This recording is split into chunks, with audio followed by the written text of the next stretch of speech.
ഇന്ന് നമുക്കൊരു ബ്ലൗസ് പരിചയപ്പെടാം. ഇത് നമ്മൾ ചെയ്തിരിക്കുന്നത് പ്രിൻസസ് കട്ട് ബ്ലൗസ് തന്നെയാണ്. ഫ്രണ്ട് ഓപ്പൺ ആണ്. ഇപ്പം കൂടുതലും എല്ലാ ബ്രൈഡ്സ് ആണെങ്കിലും അല്ലെങ്കിൽ കല്യാണത്തിന് പോകാനുള്ളവരായാലും നോർമൽ സ്റ്റിച്ച് ചെയ്യാനുള്ളവരും കൂടുതലും ചൂസ് ചെയ്യുന്നത് പ്രിൻസസ് കട്ടാണ്. പ്രിൻസസ് കട്ട് എന്ന് പറയുമ്പോൾ ഒരു നോർമൽ ബ്ലൗസിനേക്കാളും ഭംഗി വരും, സ്റ്റിച്ചിങ്ങിന് ഒരു പെർഫെക്ഷൻ വരും.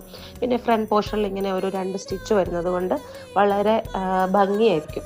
നമ്മളുടെ ബോഡിക്ക് അനുസരിച്ച് എങ്ങനെയാണോ ബോഡി അതിനനുസരിച്ച് നല്ല ഫിറ്റ് ആയിട്ട് കിടക്കാൻ സഹായിക്കുന്ന ഒരു കട്ടിംഗ് ആണ് പ്രിൻസസ് കട്ട്. ഇന്ന് നമ്മൾ ചെയ്തിരിക്കുന്ന ബ്ലൗസ് ബ്രൈഡിന്റെ ബ്ലൗസ് അല്ല, ബ്രൈഡിന്റെ സിസ്റ്റർ ഇൻ ലോയുടെ ബ്ലൗസ് ആണ് കാണുന്നത്. ഇതിൽ നമ്മൾ വലിയ ഹെവി വർക്കൊന്നും കൊടുത്തിട്ടില്ല. ഇതേപോലെ കട്ട് ബീഡ്സും ഷുഗർ ബീഡ്സും ഒക്കെ കൊടുത്ത് ഇങ്ങനെ നമ്മൾ ഫ്രണ്ട് പോർഷൻ ചെയ്തിട്ടുണ്ട്. ബാക്കിൽ സെയിം കളർ പർപ്പിൾ കളർ തന്നെ നെറ്റ് കൊടുത്തിട്ട് നെറ്റിന് ചുറ്റിനും ഈ കാണുന്നത് പോലെ ബീഡ്സ് വർക്ക് ചെയ്ത് ബ്യൂട്ടിഫുൾ ആക്കിയിട്ടുണ്ട്. Okay, thank you.